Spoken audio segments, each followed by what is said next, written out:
eh, beliau akan menceritakan kepada kita. Karena beliau sudah ada di studio, saya akan berdialog dengan narasumber pada kesempatan ini. Ya, selamat siang Mbak Ninda Sirait. Selamat siang Pak. Apa kabar? Puji Tuhan baik.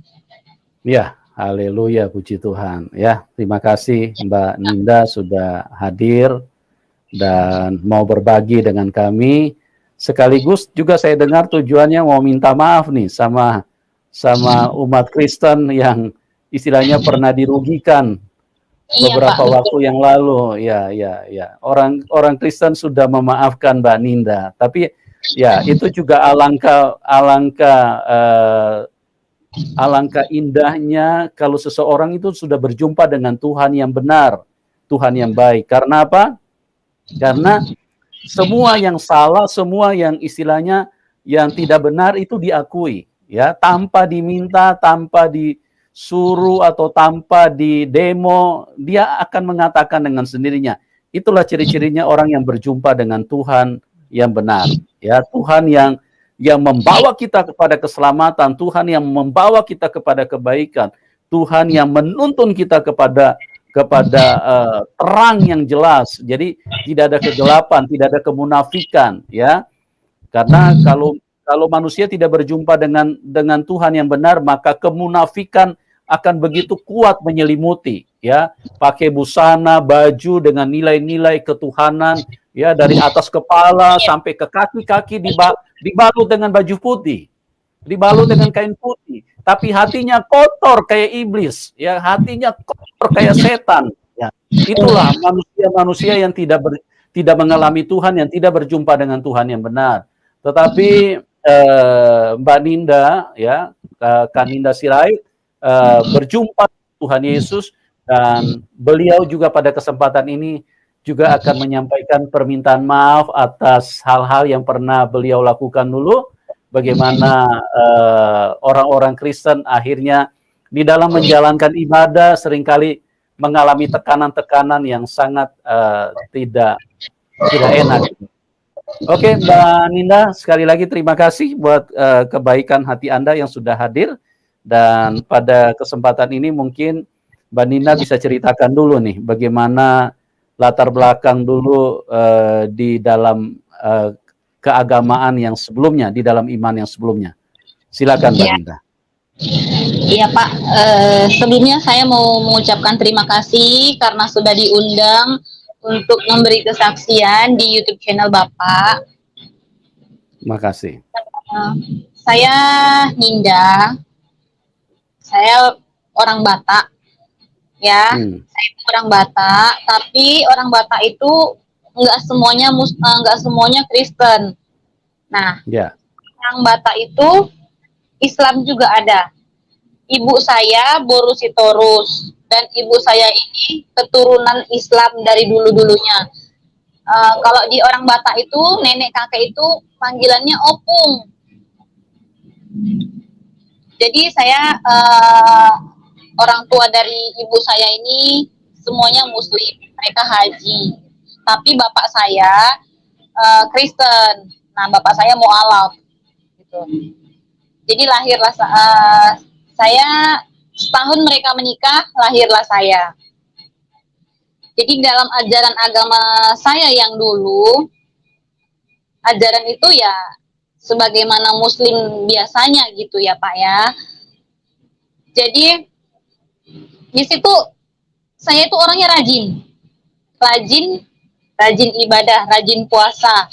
Senin Kemis saya puasa, terus saya sholat duha, saya sholat tahajud.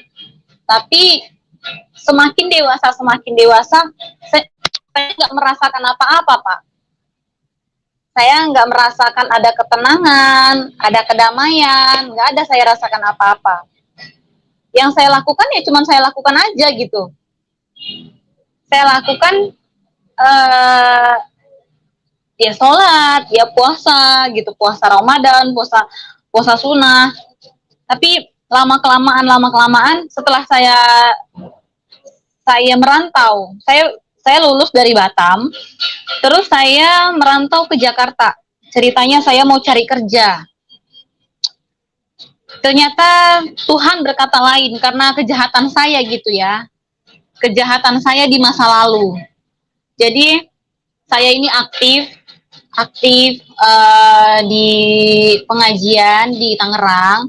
Saya kan berangkat sebelum ke Tangerang di Jakarta. Ternyata saya nggak dapat kerja di Jakarta. Saya ke Tangerang. Disitulah saya mendapatkan pekerjaan.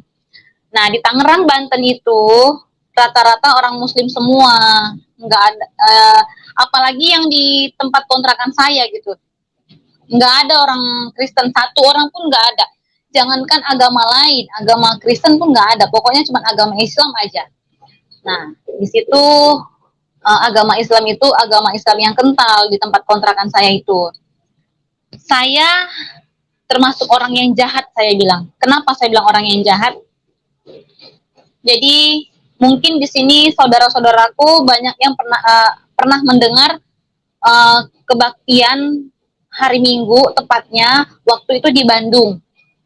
Di Bandung itu ada satu gereja di mana yang kita ganggu ibadahnya. Nah, itulah pekerjaan saya dulu. Terus saya itu nggak suka sama orang Kristen. Saya selalu mengeje-eje orang Kristen. Saya selalu bilang kafir, makanan kalian haram. Terus dulu juga saya pernah sama teman-teman saya di sendal orang Kristen itu kami tulis kata-kata kotor. Nah, itu saya sudah kerja, posisi saya sudah kerja, bukan anak kecil lagi. Mungkin kalau anak kecil masih bisa dimaafkan gitu. Kalau udah istilahnya sudah besar, sudah tamat sekolah, sudah kerja gitu. Tapi didikannya itu didikan nggak betul. Kenapa saya bilang didikan nggak betul? Ya karena yang kita tahu agama kita lah ya yang benar gitu. Sementara agama kita itu melakukan hal-hal yang tidak baik. Yang tidak baiknya itu mengganggu orang ibadah. Banyak kok, banyak sekali gereja-gereja yang dibom. Gereja-gereja yang diganggu kebaktiannya. Nah, salah satu kejahatan saya mengganggu orang ibadah.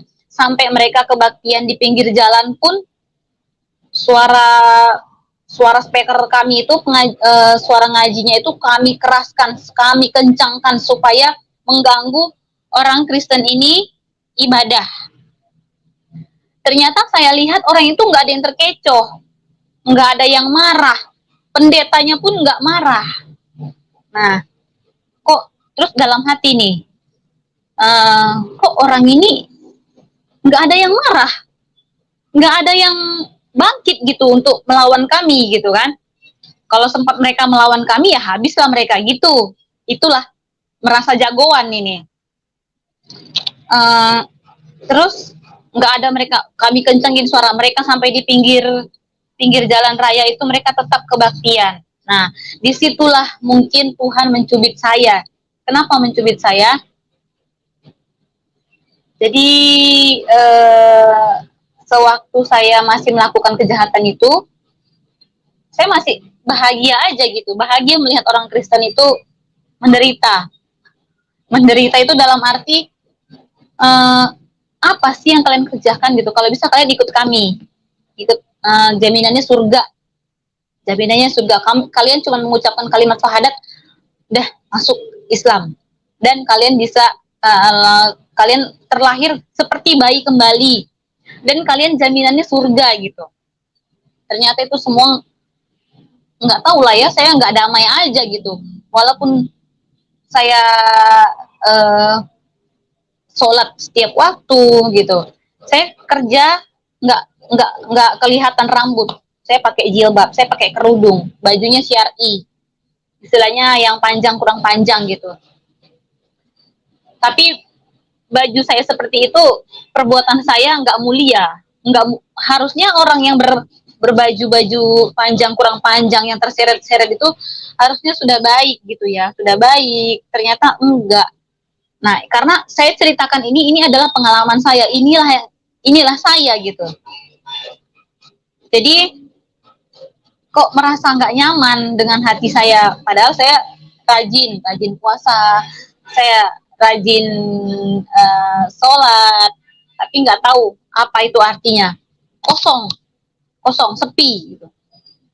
Terus di kontrakan saya ini, di sekeliling kontrakan saya itu nggak ada orang yang beragama Kristen, Cina ataupun apapun, nggak ada, cuman Muslim. Karena di sana itu identik dengan Muslim yang kental. Nah, jadi saking saya jahatnya, mungkin udah waktunya kali Tuhan mencubit saya gitu. Di 2016 itu saya ditegur sama teman saya.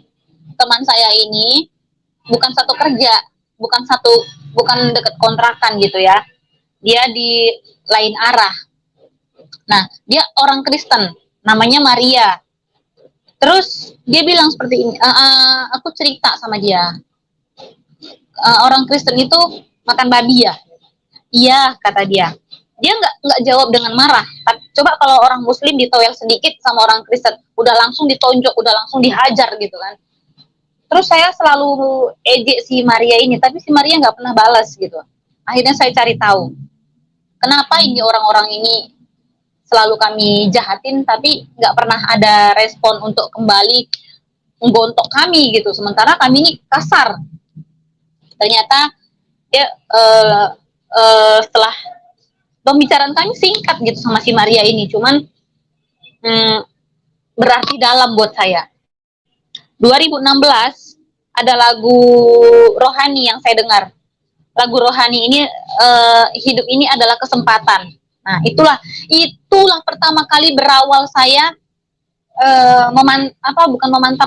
mencari tahu Kristen ini kayak gimana sih?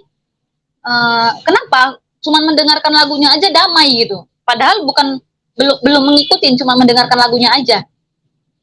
Sudah saya dengarkan, saya cari tahu di mana ini lagu berasal. Padahal di sekeliling kontrakan saya, di tempat kerja saya nggak ada yang namanya orang Muslim, orang Kristen, maaf. Nah, terus saya cari tahu tentang lagu rohani tadi, hidup ini adalah kesempatan. Ternyata enak, sehari, 2 hari, 3 hari. Padahal saya kalau pagi-pagi itu mendengarkan pengajian. Nah, kontrakan saya pun di belakangnya itu masjid gitu. Taulah sendiri seperti apa suara masjid ya. Suaranya tuh kuat gitu, kedengaran kemana-mana. Nah, terus lama-kelamaan itu saya dengarkan lagu, cuman satu lagu itu aja saya dengarkan sampai seminggu. Setelah itu minggu berikutnya saya dengarkan lagi lagu rohani Kristen, tapi udah yang lain-lain lah gitu, bukan cuman hidup ini adalah kesempatan. Saya dengarkan lagi yang lain. Nah, akhirnya kok hati saya ini ingin mengetahui orang Kristen itu seperti apa. Nah, karena saya takut teman-teman saya ada yang tahu saya masuk ke gereja, pergilah saya agak jauh dari tempat kontrakan saya. Kontrakan saya di Tangerang. Nah, terus saya pergi ke Cengkareng. Di Tangerang ini saya tepatnya di Jetake. Saya pergi ke Cengkareng, disitulah saya masuk ke gerejanya gereja GBI. Nah, di situ saya perhatiin, kok padahal di GBI itu kan enggak hening gitu ya, enggak kayak di Katolik ataupun di HKBP gitu kan. Suasana itu hidup. Disitulah semakin hati saya ini semakin kamu anak yang benar gitu. Itu masih saya tangkal. Terus minggu berikutnya saya masih penasaran lagi, saya pergi lagi ke gereja. Terus bukan gereja yang dekat dengan tempat tinggal saya nggak mau orang-orang teman-teman saya tahu gitu. Pergi lagi sendiri. Nah, disitulah gereja yang kedua saya itu pas mau pulang. Jadi saya nggak pulang, nggak langsung pulang. Saya duduk dulu di situ dengan meneteskan air mata, disamperin sama mungkin itu pendeta atau mungkin itu teman-teman pendeta majelis gitu ya. Dia tanya, kenapa? Nah, saya cerita, saya sebenarnya bukan orang Kristen, Bu. Saya itu orang Muslim. Cuman nggak tahu kenapa, hati saya pingin mengetahui tentang Kristen. Kenapa bisa seperti itu, kata dia. Saya bilang, saya nggak tahu. Selama ini saya jahat sama orang Kristen. Saya selalu menghina mereka, saya bilang mereka kafir, saya bilang mereka makan daging babi, nggak pantas berteman dengan yang bukan seagama dengan mereka, gitu. Saya tulis kata-kata kotor di sendal mereka. Terus si ibu pendeta tadi ini bilang seperti ini. Dia nggak bilang, udah kamu masuk Kristen aja, enggak. Dia cuman bilang, kamu harus mencari tahu lagi kenapa kamu seperti itu. Oh gitu ya, Bu. Iya, sudahlah, kamu pulang saja dan kamu cari tahu. Nanti kamu akan menemukan jawabannya. Nah, itulah kata dia. Saya pun pulang. Saya cerita dengan teman saya si Maria tadi. Nah, dia gerejanya di Katolik, Maria ini. Terus setelah saya curhat sama dia, selang seminggu dari kami ngobrol itu, saya dikasih cincin sama dia. Ini yang selalu saya pakai. Ini cincin salib. Cincin salib ini doa Bapa kami. Nih, ini cincin salib doa Bapa kami, tapi dalam bahasa Latin. Dia bilang gini, kamu pakai aja ini, nanti kamu akan mengetahui ini doa Bapa kami. Dia bilang, doa Bapa kami ya. Dia nggak kasih tahu doa Bapa kami itu seperti apa. Nah, saya sendiri cari tahu doa Bapa kami itu seperti apa. Nah, setelah saya cari tahu, saya cerita sama dia. Saya bilang, oh kok begini? Terus dia bilang, nanti kalau misalnya Tuhan pakai kamu harus bisa mengampuni orang-orang yang bersalah sama kamu, gitu. Nah, itu 2016. 2017 akhir, perjalanan saya nggak langsung masuk Kristen, enggak. 2017 akhir, saya mantap udah mau untuk berpindah agama gitu. Tapi 2017 itu setiap saya tutup mata, saya ada salib, ada beberapa salib. Terus kok salib? Apa ini tandanya gitu? Terus seminggu kemudian salib itu setiap saya tutup mata, salib itu semakin banyak. Salib itu semakin banyak. Nah, di bulan berikutnya itu pas saya tidur, disitulah salib itu berdiri, disitulah salib itu makin banyak mengelilingi saya. Terus ada tangan seperti ini, tangan Tuhan Yesus, ada cahaya terang, tapi cuma kelihatan kepala dan tangan saja, nggak ada badan, itu nggak ada. Saya sampai merinding. Jadi dia mengginikan tangannya ke saya. Dia pakai baju putih. Nah, cuman kelihatan kepala dan tangannya aja begini ke saya gitu kan. Saya cuman bilang, kamu siapa? Kamu kan Tuhannya orang Kristen gitu. Dia nggak berkata apa-apa. Dia cuman mengginikan tangannya, lalu pergi. Nah, saya cerita lagi sama teman saya ini. Dia bilang, kalau kamu, saya cerita sama teman saya yang namanya Maria, dia bilang seperti ini, kalau kamu nanti dipakai sama Tuhan, kamu harus siap memikul salib, karena memikul salib itu enggak mudah, harus siap dijauhin, harus siap dihina, harus siap dicaci maki, harus siap dimusuhi. Ternyata ada teman saya yang mencium aroma, saya mulai menjauhi mereka dan mendekatkan diri ke gereja. Disitulah mulai perdebatan antara teman-teman saya dengan saya. Nah, 2017 akhir saya pulang kampung. Orang tua saya sudah mulai mencium aroma yang gak enak, karena anaknya sudah mulai agak berubah, karena saya anak pertama, dan saya 7 bersaudara. Saya anak pertama. Terus saya aja yang masuk Kristen. Terus udah gitu, saya nggak takut. Walaupun di lingkungan keluarga, saya menyalakan lagu rohani. Walaupun saya dimusuhin, benar kata si Maria, nanti kamu akan dimusuhin, kamu harus siap mengampuni mereka gitu. itulah arti cincin ini, arti cincin salib ini gitu. Oke lah. Terus ibu saya mulai menjauhi saya sedikit, tapi saya cuek saja. Maksudnya cuek itu nantilah waktunya untuk menjelaskan sama mereka gitu. Ternyata 2018 awal saya dibaptis. Puji Tuhan saya dibaptis. Nah, disitulah saya sah menjadi anak Yesus gitu. Terus saya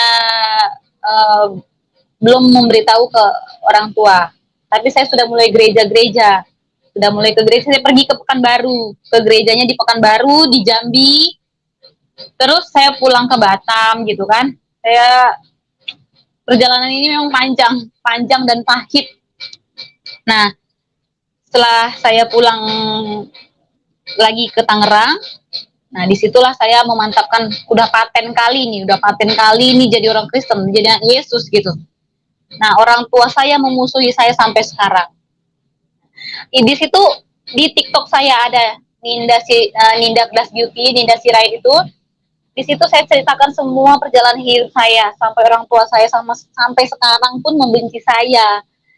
Saya jualan online yang tadinya mereka sudah lihat TikTok saya, mereka nggak mau lagi belanja sama saya karena biasalah ya, orang Muslim itu nggak suka sama orang Kristen kayak gitu ya, kayak gitulah saya dulu gitu kan, orang Muslim nggak suka sama orang Kristen.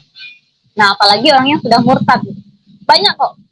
Banyak di TikTok sampai yang bilang kenapa kamu harus masuk Kristen, terus kamu durhaka, terus kamu itu nanti tempatnya di neraka karena sudah meninggalkan orang tuamu, seperti itu.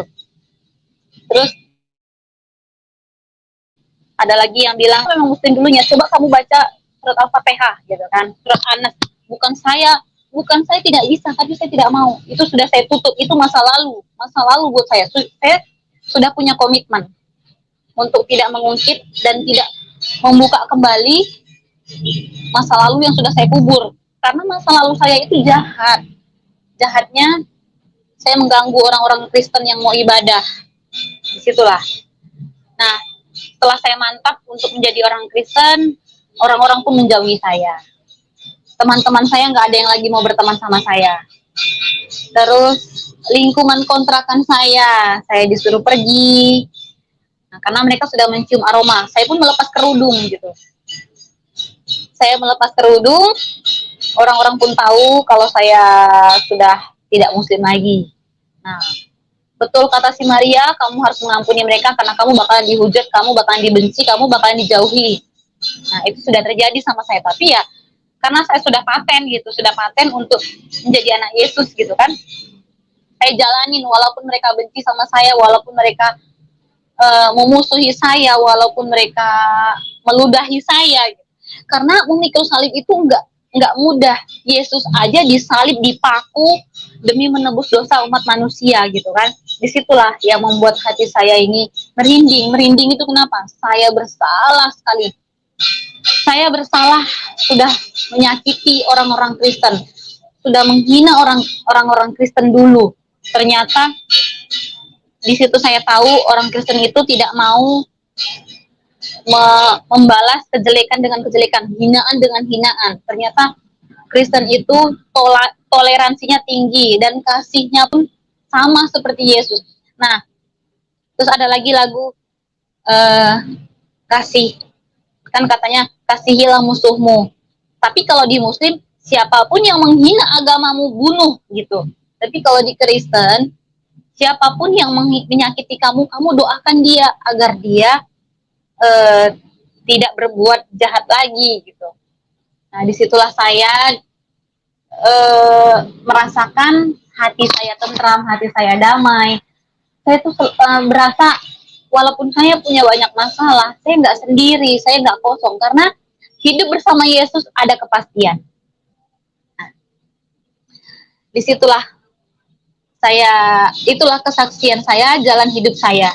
Dan tapi di sini saya, apabila ada saudara-saudara saya yang dulunya pernah saya sakitin, yang beragama Kristen, saya mohon maaf yang sebesar-besarnya.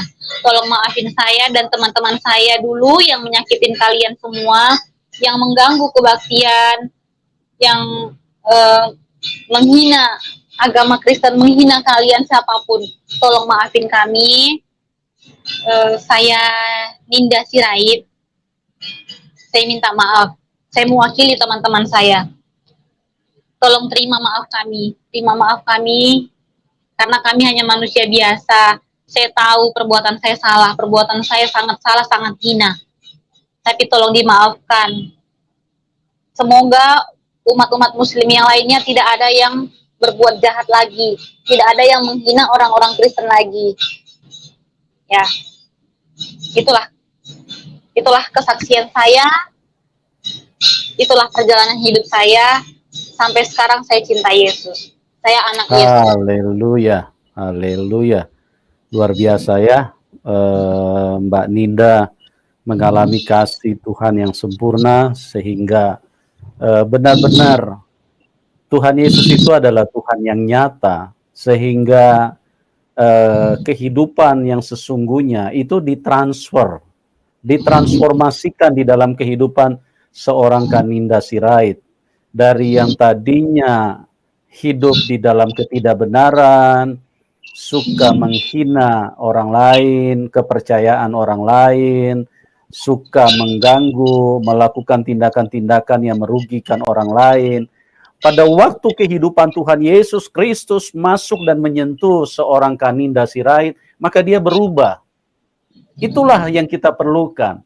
Kita berjumpa dengan Tuhan yang benar. Karena kalau kita hanya berjumpa dengan huruf-huruf yang terus kemudian kita tuhankan, itu bahaya sekali. Karena apa? Karena yang bahaya itu ya diri kita sendiri. Karena apa? Karena kita mempercayai huruf-huruf. Seharusnya Tuhan yang benar itu harus dialami, teman-teman. Harus dirasakan. Makanya waktu seorang Kaninda Sirait berjumpa dengan Tuhan, hidupnya berubah. Bahkan tidak canggung-canggung, tidak ada merasa rendah kalau meminta maaf terhadap semua kesalahan yang pernah dia lakukan. Nah, inilah ciri-ciri kalau kita berjumpa dengan Tuhan yang benar. Ya, karena apa? Karena Tuhan Yesus bilang bahwa kita harus bisa mengampuni. Iya. Ya. Bahkan di dalam doa Bapa kami, salah satu persyaratan mutlak untuk doa itu bisa menjadi terjawab oleh Tuhan, ampunilah kesalahan kami seperti kami juga mengampuni orang yang bersalah kepada kami. Itu adalah merupakan format yang sempurna yang Tuhan hadirkan di dalam pondasi kekristenan. Maka kalau kita ya tidak pernah bisa memaafkan, kalau kita selalu tampil cuma menuntut pembalasan, demo berjilid-jilid, terus kemudian melakukan tekanan-tekanan yang merugikan. Nah, maka perhatikan baik-baik, ya. Mungkin kita perlu cari kebenaran yang sesungguhnya. Jangan sampai kita akhirnya terjebak dengan sebuah konsep yang pada dasarnya bukan Tuhan yang mengajarkan itu, tetapi kita mungkin di dalam kebodohan atau mungkin di dalam ketidaktahuan kita menganggap, wah ini sudah Tuhan ini sudah Tuhan, ya. Dan apa yang terjadi dengan Mbak Kaninda sungguh luar biasa. Maka beliau, saya percaya, ya, salib yang dipertunjukkan oleh Tuhan secara supranatural, yang dinyatakan secara adikodrati kepada beliau, maka itu adalah merupakan tanggung jawab yang harus dipegang oleh setiap orang yang percaya kepada Tuhan Yesus, ya, namanya pikul salib. Kenapa orang Kristen itu harus pikul salib? Karena di dalam dunia ini dunia yang jahat, dunia yang dikuasai oleh setan. Makanya waktu kita datang kepada Tuhan Yesus, waktu kita percaya kepada Tuhan Yesus, dunia ini tidak bisa menerima. Artinya orang-orang yang hidup dengan konsep duniawi tidak bisa menerima konsep surga. Tidak bisa menerima kebenaran yang dari surga. Karena kebenaran yang dari surga itu menyelamatkan. Tapi kalau dunia ini membunuh, mematikan. Dunia ini mematikan. Itulah yang dikatakan Tuhan Yesus dalam Yohanes 8 ayat 44. Iblis adalah pembunuh manusia sejak semula. Yohanes 10 ayat 10. Pencuri datang hanya untuk mencuri, membunuh, dan membinasakan. Nah, berhati-hatilah. Jangan sampai ada yang justru mempercayai iblis di dalam hidup ini, tetapi iblis tentu dengan segala dusta dan kebohongan, dia memanipulir segala macam keadaan untuk seolah-olah dia terlihat menjadi Tuhan.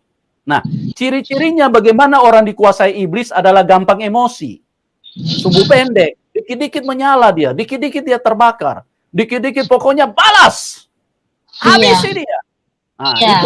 itu ciri-ciri kalau kita dikuasai oleh kegelapan. Nah, kami mengasihi, sebab itu kami berjuang bisa menghadirkan konten-konten yang kami doakan supaya bisa berguna bagi siapapun yang mencari kebenaran, yang mencari Tuhan yang sesungguhnya. Oke, pada kesempatan ini saya akan sedikit dialog dengan Mbak Ninda. Terima kasih, kesaksian Mbak Ninda sangat luar biasa, dan saya percaya orang Kristen sekalipun Mbak Ninda tidak minta maaf, sudah dimaafkan. Justru karena mereka mendoakan Mbak Ninda, makanya Mbak Ninda bisa mengalami kasih karunia Tuhan, diselamatkan oleh Tuhan Yesus. Ya, jadi itu luar biasanya di dalam Tuhan yang mengasihi kita semua.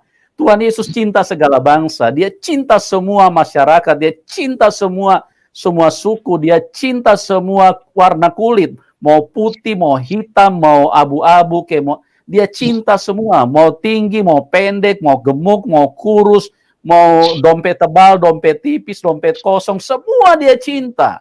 Makanya Tuhan Yesus dalam Matius ayat 28, marilah kamu yang letih lesu dan berbeban berat, aku akan memberikan kelegaan kepadamu. Wow, luar biasa.